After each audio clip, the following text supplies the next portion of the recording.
Hello दोस्तों, welcome my YouTube channel. दोस्तों, यदि आप उत्तर प्रदेश के किसी भी एग्ज़ाम की तैयारी कर रहे हैं जिसमें उत्तर प्रदेश के जीके आते हों, तो वीडियो आपके लिए बहुत हेल्पफुल होगा। जैसे वीपीओ, मंडी परिषद, जूनियर असिस्टेंट, लेखपाल, आरओ, एआरओ और अन्य एग्ज़ाम के लिए ये वीडियो बहुत ज़्यादा हेल्पफुल होगा। तो आप सब देख रहे हैं कि क्वेश्चन का लेवल क्या रखा गया है।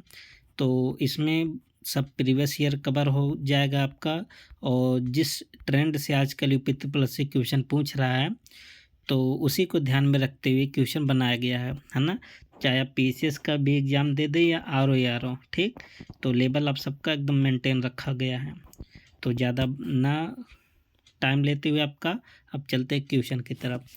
तो आप सबसे गुजारिश है कि आप सब वीडियो को लाइक और चैनल को सबसे पहले सब्सक्राइब कर दें, ठीक है। और चलते हैं, पहला क्वेश्चन क्या है। उत्तर प्रदेश की प्रमुख नदियों के संदर्भ में निम्नलिखित कथनों पर विचार कीजिए। तो पहला क्या कर रहा है कि गंगा नदी उत्तर प्रदेश के केवल 3 जिलों से होकर गुजरती है। क्या बात सही है? पहला। तो आप जानते हैं गंगा नदी की जो टोटल लंबाई है 2525 किलोमीटर है, ठीक।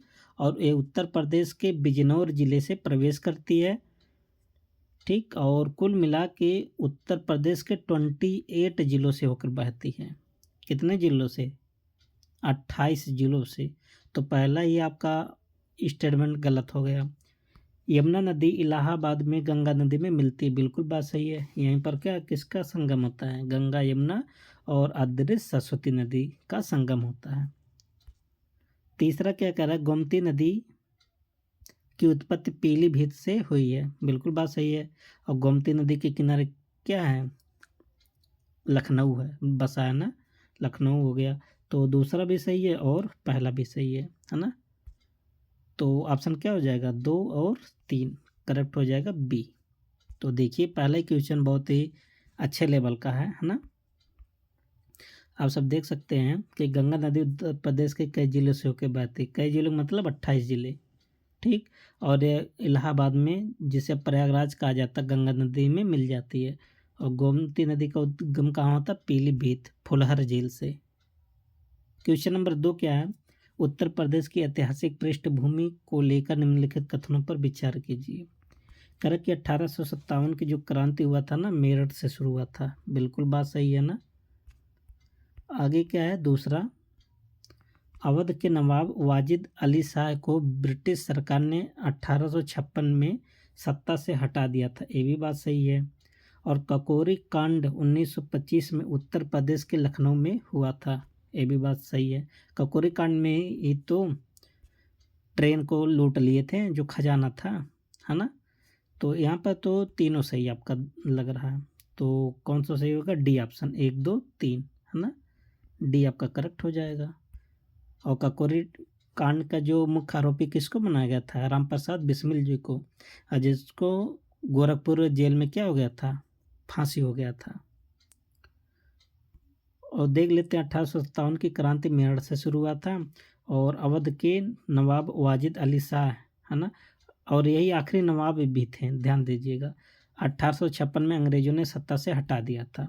ककोरी कांड कब हुआ था? 1925 में। कहाँ हुआ था? लखनऊ में हुआ था। लखनऊ में एक स्थान है ककोरी। तीसरा क्वेश्चन क्या है? उत्तर प्रदेश की प्रमुख योजनाओं के संदर्भ में निम्नलिखित कथनों को पढ़ें। कह रहे कि मुख्यमंत्री कन्या सुमंगला योजना का उद्देश्य बालिकाओं की शिक्षा और स्वास्थ्य को बढ़ावा देना, बिल्कुल बात सही है। कब शुरू हुआ था? 25 अक्टूबर 2019 को। अब कब लागू हुआ था? 1 अक्टूबर 2019 को। और इसके अंतर्गत अब वर्तमान समय में 25,000 रुपया दिया जाता है, और पहले कितना दिया जाता था? 15,000। कितने किस्त में दिया, कितने श्रेणी में दिया जाता है? 6। समझ में आ रहा बात? और कह रहा कि एक जिला एक उत्पाद, जिसे बोलते हैं ODOP योजना, उत्तर प्रदेश सरकार द्वारा 2018 में शुरू किया गया, बिल्कुल बात सही है। 24 जनवरी 2018 को शुरू किया गया था। इसके माध्यम से, इस योजना के माध्यम से राज्य के किसी विशेष वस्तु को बढ़ावा दिया जाता है ना। क्वेश्चन नंबर 3 क्या कर रहा है?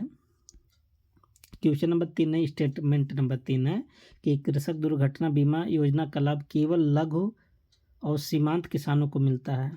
ऐसे ये नहीं है केवल लघु, कोई भी किसान हो सबको इसका फ़ायदा मिलेगा, है ना। इसके अंतर्गत 5 लाख रुपया दिया जाता है दुर्घटना बीमा। तो कौन सा कथन सही है? तो पहला और दूसरा सही है। ठीक, तो ऑप्शन क्या बन जाएगा? ए। तो देख सकते हैं जो दिया सब आप सबको बता दिए हैं, आप सब देख लीजिएगा। ठीक, उत्तर प्रदेश की कला और संस्कृति के संदर्भ में कथनों पर आपको विचार करना है। कह रहा है कि कथक नृत्य की उत्पत्ति उत्तर प्रदेश से, बिल्कुल सही है। और आपको बता दें कि कथक जो नृत्य है ना, उत्तर प्रदेश का एकमात्र शास्त्रीय नृत्य है, ध्यान दीजिएगा। और नौटंकी उत्तर प्रदेश के एक पारंपरिक लोक नृत्य हैं, आप सब खुद बताइए इसे। और रामलीला के मंचन की परंपरा वाराणसी, अयोध्या और चित्रकूट में विशेष रूप से प्रसिद्ध है, बिल्कुल बात सही है। तो पहला भी सही है और तीसरा भी सही है। अब दूसरा बताइए आप सब, क्या जो नौटंकी नृत्य है जैसे हाथरस, कानपुर, ये सब प्रसिद्ध है ना, क्या पारंपरिक नृत्य है नौटंकी? नहीं, पारंपरिक नृत्य नहीं, लोक कला है ना। तो दूसरा आपका गलत हो जाएगा और बाकी सब सही, मतलब पहला और तीसरा सही हो जाएगा। तो ऑप्शन कौन सा हो जाएगा? सी। तो देख सकते हैं कि कथक जो नृत्य की उत्पत्ति कहाँ हुआ था? उत्तर प्रदेश में, एकमात्र उत्तर प्रदेश का शास्त्रीय नृत्य भी है ना। लोक और नौटंकी एक पारंपरिक लोक नृत्य नहीं है बल्कि लोक नाटक शैली है। रामलीला का जो मंचन होता है विशेषकर वाराणसी, अयोध्या, चित्रकूट में प्रसिद्ध है। क्वेश्चन नंबर 5 क्या है? उत्तर प्रदेश की प्रशासनिक व्यवस्था से जुड़े कथनों पर आपको विचार करना है। और कह रहा है कि उत्तर प्रदेश में सबसे अधिक मंडल और ज़िले हैं जो भारत के किसी भी अन्य राज्य से अधिक हैं, बिल्कुल बात सही है। उत्तर प्रदेश में कुल मिला के कितना जिला? 75। और कुल कितना मंडल है? 18 मंडल है ना। लखनऊ उत्तर प्रदेश का प्रशासनिक, न्यायिक और विधायी राजधानी है। तो दूसरा आप सब खुद बताइए, उसके बाद हम बताते हैं। और उत्तर प्रदेश के प्रत्येक जिले में एक जिलाधिकारी और एक पुलिस अधीक्षक होता है ना। तो तीसरा भी आप सब तो जानते हैं, और पहला और तीसरा तो ऐसे सही लग रहा है। दूसरा बताइए। तो देखिए, लखनऊ जो है ना प्रशासनिक राजधानी है, बात तो सही है, और विधायी भी राजधानी है, लेकिन न्यायिक राजधानी लखनऊ को नहीं बोला जाता। ठीक, तो दूसरा तो गलत हो जाएगा क्योंकि न्यायिक तो है नहीं। तो ऑप्शन क्या बन जाएगा? 1 एंड 3। तो ऑप्शन हो जाएगा सी। और देख लेते हैं कि उत्तर प्रदेश में भारत के किसी भी राज्य से अधिक जिला है जो कि 75 है, 18 मंडल है ना। प्रत्येक जिले में एक डीएम होता है और एसपी होता है। लखनऊ प्रशासनिक और विधायी राजधानी, लेकिन न्यायिक राजधानी कहाँ पर है? प्रयागराज में है। अगला क्वेश्चन क्या है? उत्तर प्रदेश के भौगोलिक रूप से जुड़े निम्नलिखित कथनों पर विचार करना है। कह रहा है कि उत्तर प्रदेश का सर्वाधिक ऊंचा स्थान सोनभद्र जिले में स्थित है, बिल्कुल बात सही है। उत्तर प्रदेश का सबसे ऊंचा स्थान कहाँ है? सोनभद्र में, है ना। और अच्छा, सोनभद्र का एक खास बात है ना, ये कितने स्टेट को स्पर्श करता है? 4, है ना। मध्य प्रदेश, झारखंड, और किसको टच करता है? बिहार को और छत्तीसगढ़ को।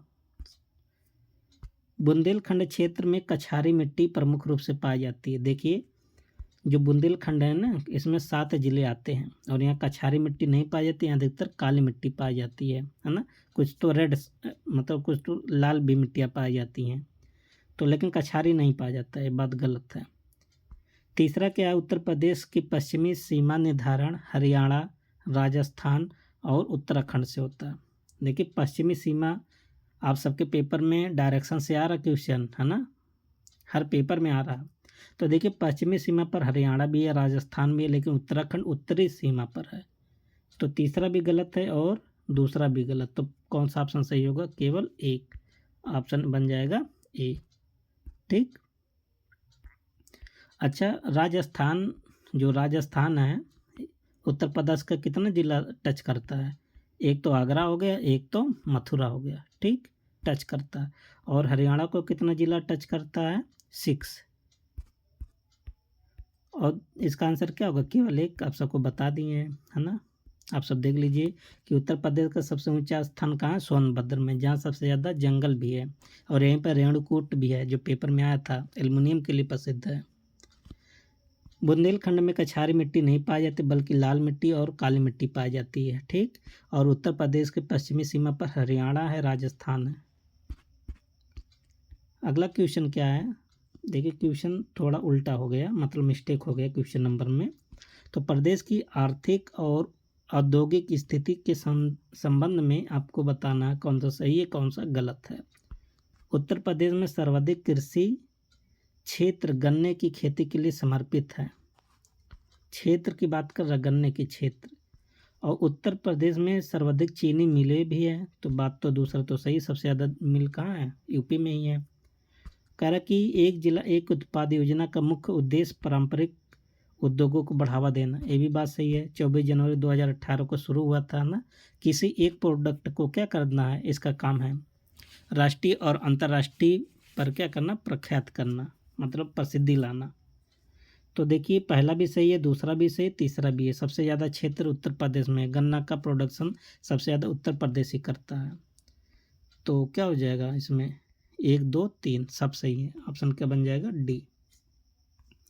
उत्तर प्रदेश में गन्ना की खेती प्रमुख रूप से है, यहाँ सबसे अधिक चीनी मिल भी हैं। एक जिला एक उत्पाद योजना जो है पारंपरिक उद्योगों को बढ़ावा देने के लिए चलाई जाती है। और कब शुरू हुआ था आप सब बताइए, 24 जनवरी 2018 को।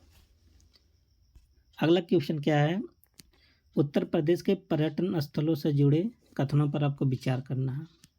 उत्तर प्रदेश में सर्वाधिक विदेशी पर्यटक आगरा में आते हैं, क्या बात सही है। कुशीनगर महात्मा बुद्ध के परिनिर्वाण स्थल के रूप में प्रसिद्ध है ना। और आगरा में संगम स्थल पर प्रतिवर्ष गंगा महोत्सव मनाया जाता है। तो गंगा महोत्सव कहाँ मनाया जाता है, अब बताइए।